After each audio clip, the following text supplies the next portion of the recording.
Meus queridos e amados irmãos e irmãs, vocês lembram do Evangelho de domingo? Sim ou não? Quem lembrar vai ganhar uma pipoca ou um pirulito. Vocês lembram? Os fariseus mandaram seus discípulos, junto com os pariceiros, os puxa-saco de Herodes, para pôr Jesus à prova, pegá-lo pela palavra, e perguntaram se era lícito ou não pagar imposto, não foi? Dar a Deus o que é de Deus e a César o que é de César. Foi a resposta domingo passado. Hoje, os fariseus continuam danados. O povo ruim da peste, né? Tem gente que é ruim de natureza e não se converte nem com a peste. Os fariseus ouviram dizer que Jesus tinha feito calar os saduceus e agora, de novo, querem pegar Jesus. E um deles, então, perguntou qual era mestre. Eu já disse a vocês que domingo também eles começaram com essa mesma historinha. Mestre, sabemos que és bom, verdadeiro, que levas para Deus, que não faz distinção de pessoas. Então diz, Armalinha, Zalminha Cebosa, começam hoje de novo chamando Jesus de mestre. Mestre, qual é o maior mandamento da lei de Deus? Qual é o maior mandamento? Então Jesus responde e ao mesmo tempo coloca diante deles a decisão. A palavra de Deus é uma só. Não pode ser tirada e nem acrescentada uma vírgula, uma só vírgula. A palavra de Deus é única. E o coração humano, ou ele está aberto para acolher esta palavra, ou ele está fechado e vai orientando e conduzindo sua vida da forma que achar melhor. E aí você assuma as consequências. Então Jesus responde: o primeiro e o maior mandamento é amar a Deus sobre todas as coisas. E o segundo mandamento, que é igual ao primeiro, amar o próximo como a ti mesmo. E ainda completou: toda a lei e os profetas dependem desses dois mandamentos. Ou seja, não tem palavra, não tem ensinamento na Bíblia, não tem o Antigo e o Novo Testamento que não passe por estes mandamentos. Quem não está aberto, disponível, disposto a amar a Deus e a amar o próximo, não pode ser cristão. Não tem como ser cristão. Isso aqui não é nenhuma novidade. Jesus está no Novo Testamento falando para os fariseus, mas isso aqui não é novidade. Se a gente pega, por exemplo, os mandamentos, desde o Antigo Testamento, quando Deus entregou a Moisés no monte a tábua da lei, o que é que tem lá? Qual é o primeiro mandamento que eu esqueci? Lá no começo de tudo, qual é o primeiro mandamento? É amar a Deus. Alguém lembra do segundo? Alguém lembra do terceiro? Guardar, honrar, amar, honrar, guardar. Quem? Deus. Deus. Então logo a gente percebe que desde o princípio, lá no Antigo Testamento, quando Deus entregou ao seu povo uma regra de vida. Uma regra de vida. Colocou lá já, amar a Deus, honrar. Então, os 3 primeiros mandamentos, eles nos remetem para Deus, para as coisas de Deus, para as coisas do alto. Então, essa relação com Deus, ela é primeira. Por que ela é primeira? Todo canto que eu vou pregar sobre, na festa dos santos, eu falo isso. Porque, quando eu vou a primeira vez, porque a santidade, ela não é de baixo para cima, mas é de cima para baixo. Porque fazer uma caridade, dar uma cesta básica, se você pegar uma ONG, eles todos estão lá doando e fazendo alguma coisa. Mas não significa dizer que eles amam a Deus. Não significa dizer que eles estão salvos. Então, buscai primeiro o reino de Deus e a sua justiça, e tudo mais vos será acrescentado. E como é que eu busco este reino de Deus e a sua justiça? Amando a Deus e ao próximo. Não tem como escapar, não tem como fugir. A lei e os profetas, diz o Evangelho, toda a lei e os profetas dependem desses 2 mandamentos. Então, quando a gente pega do Antigo ao Novo Testamento, então, se você quiser se salvar, então toma posse da palavra de hoje. Nós vamos ver na hora do julgamento, na hora da verdade, onde não tem mais falsidade nem máscaras. Alguém vai ouvir assim, ó: vem para cá, senta-te à minha direita, bendito de meu Pai. E por que tu és bendito de meu Pai? Porque o teu amor a Deus se transformou em compromisso, em amor ao próximo. Senta-te à minha direita, porque eu estava com fome e tu me deste de comer. Eu estava com sede, eu estava nu, eu era estrangeiro e tu me acolheste, me amaste. Então vem para cá. Ou seja, a Eucaristia que nós celebramos, ela nos leva a Deus para nos levar ao irmão. Senão isso aqui é mentira. Porque é mentiroso quem diz que ama a Deus, que não vê e não ama o próximo. Aí aqui para nós, eu vou contar um segredo, viu? Aí eu aqui falo mal dos protestantes. Você está em casa também, fica calado, viu? Porque vejam só, não tem como ser diferente. Amar a Deus e ao próximo. Aí os nossos irmãozinhos que se dizem santos e convertidos, o que é que eles fazem? Empurra a Bíblia debaixo do sovaco, e se for passando aqui na ponte que liga Recife a Olinda, se tu for passando com a camisa de santo, se ele tiver oportunidade, ele te joga dentro do canal, que não é mais um rio. Ele olha para você, se tiver com imagem de Nossa Senhora, e vai dizer: tu és um idólatra. E diz que a gente vai para onde? Os católicos, na boca miúda desses protestantes, vão para onde? Para o inferno. Ô, meu bebê, não faz assim não. Converte o teu coração, meu bebê. Porque quem está convertido de verdade, ama primeiro a quem? A Deus, e depois ao próximo. Então eu te respeito. Eu te respeito.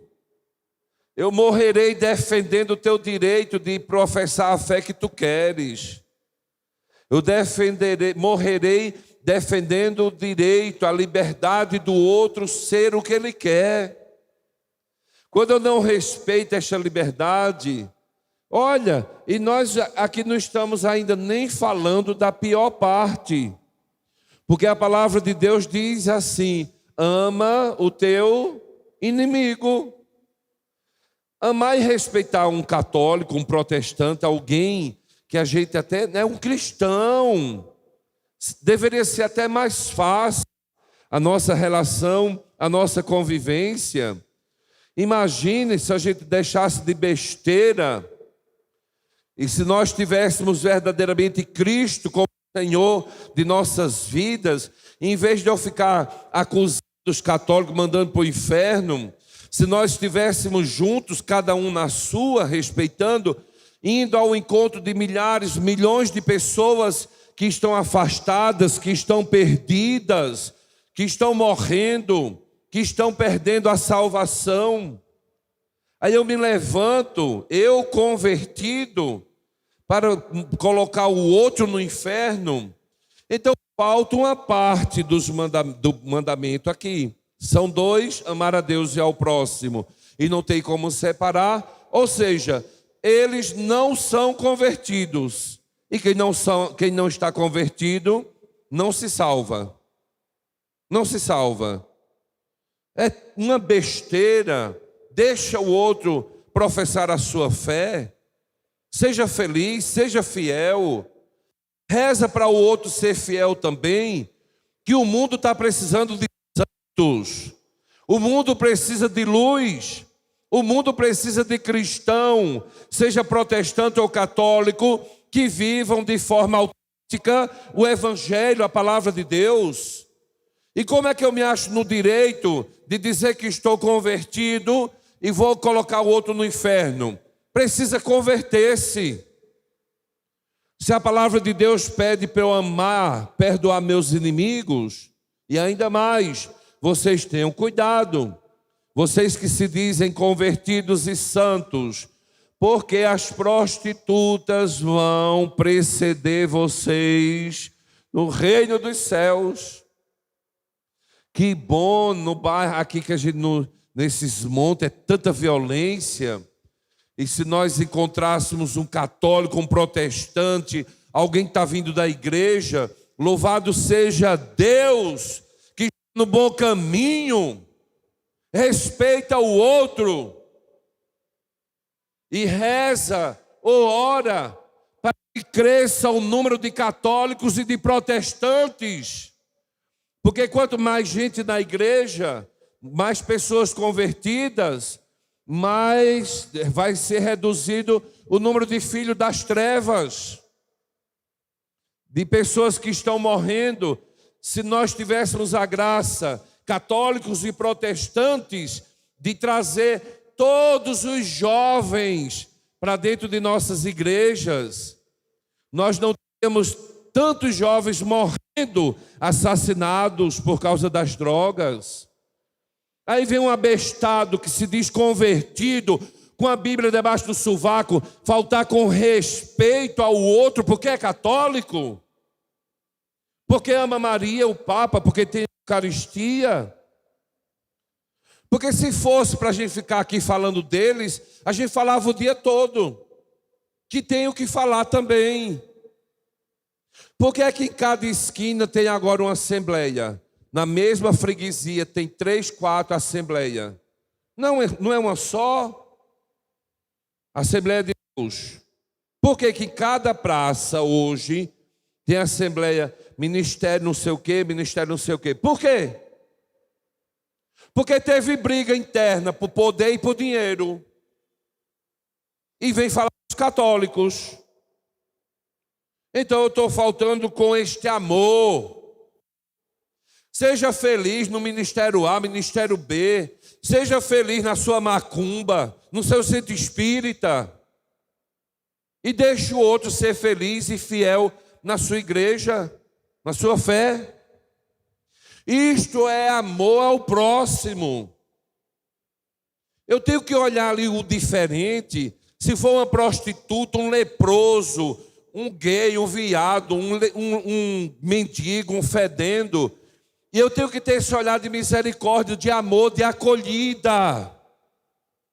Foi o que Jesus fez o tempo todo.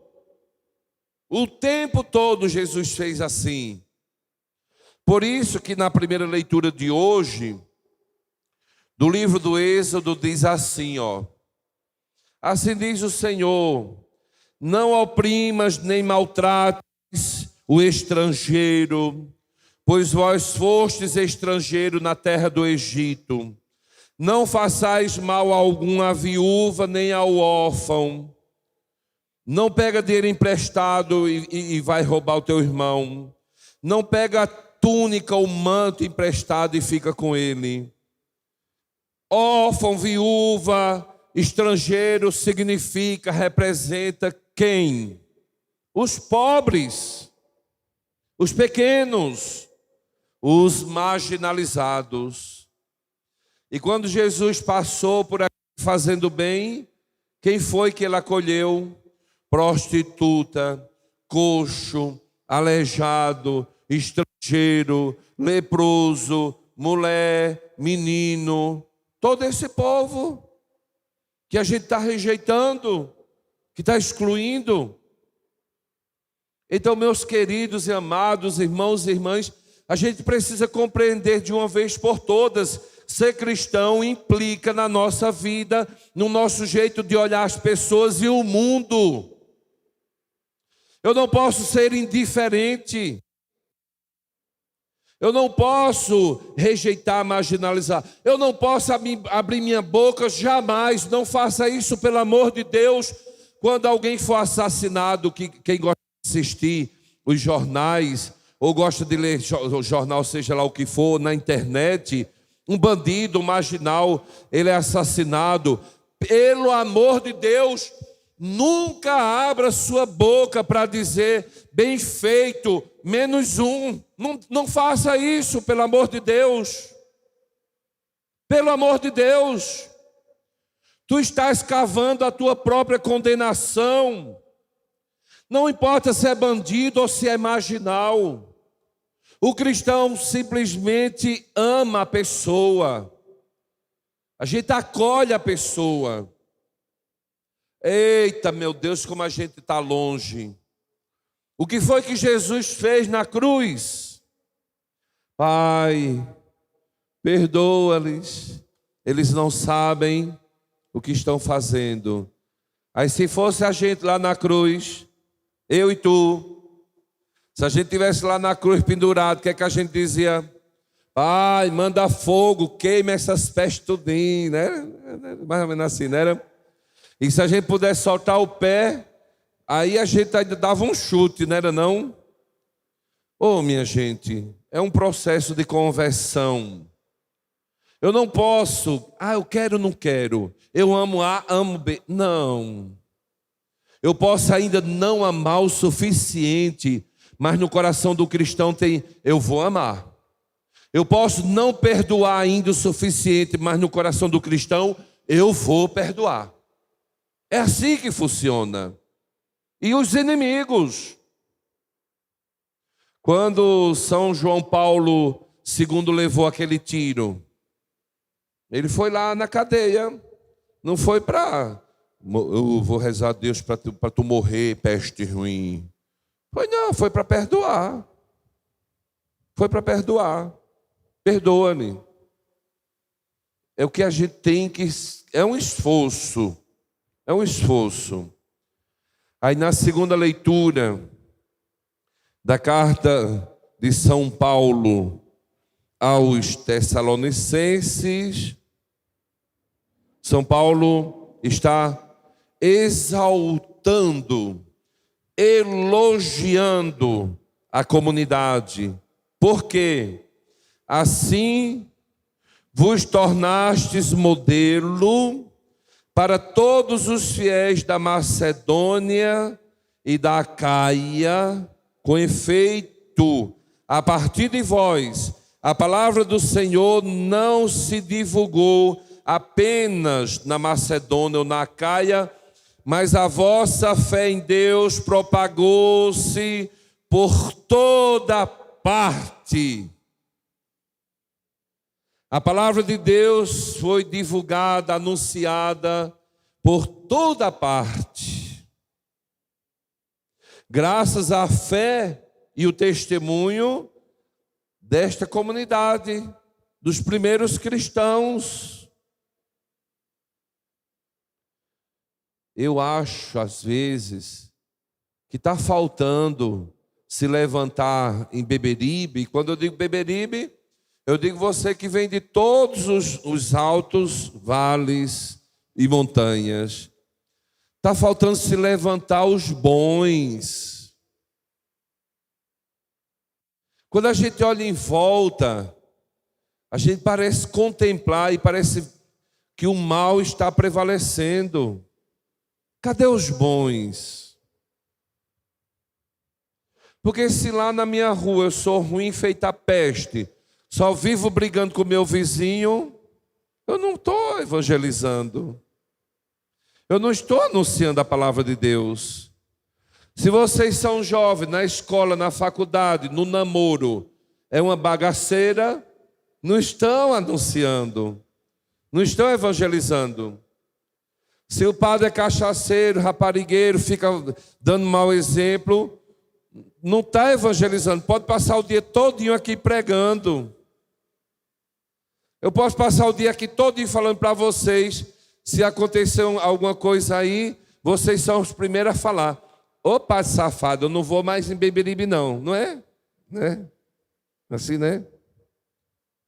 Porque de fato eu tenho que me esforçar para dar testemunho. De fato. Eu não posso ser causa de escândalo para a minha igreja, para o meu Deus. Mas não só sou eu não. É tu também, meu bebê. É as freiras de hábito que estão aqui e as freiras sem hábito também. Todo cristão precisa se levantar em nome de Deus, como sal, como luz. Porque no lugar que não tem luz, as trevas tomam conta.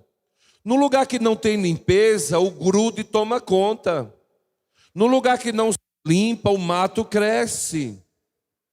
No lugar que não tem cristão convertido, o cão toma conta. E está acontecendo em muitas casas, muitas famílias, porque nós não estamos vivenciando o amor a Deus e ao próximo, porque nós não estamos conseguindo testemunhar, propagar, anunciar a palavra de Deus com a nossa vida. E as pessoas olham para nós e nós não somos diferentes em nada. E muitas vezes começando pela roupa. Muitas vezes começa pela roupa. Muitas vezes começa pelo comportamento. Quando eu estou lá no bar tomando cachaça. Quando eu estou com meus amigos falando de prostituição. Quando o meu namoro não é santo. Assim fica difícil. Aí o mal parece prevalecer. Então, meus queridos e amados irmãos e irmãs, acode a palavra de Deus. Toma posse. É simples. Eu quero me salvar. Ama a Deus e ao próximo. Eu quero uma vida feliz e abençoada. Ama a Deus e ao próximo. Eu quero ser um bom vizinho, um bom colega no ambiente de trabalho, um bom cristão. Eu quero ser uma pessoa mais santa, mais justa. Ama a Deus e ao próximo. Não tem como escapar. Não tem outro caminho. Não há outra possibilidade. Eu não posso arrancar um braço da cruz. Porque o que nos liga para cima é a relação com Deus. E no meio tem o braço da cruz. São irmãos. Que Deus nos ajude e nos abençoe. Aumente a nossa fé, para que nós nos esforcemos para viver de forma autêntica, amando a Deus e ao próximo. Que assim seja.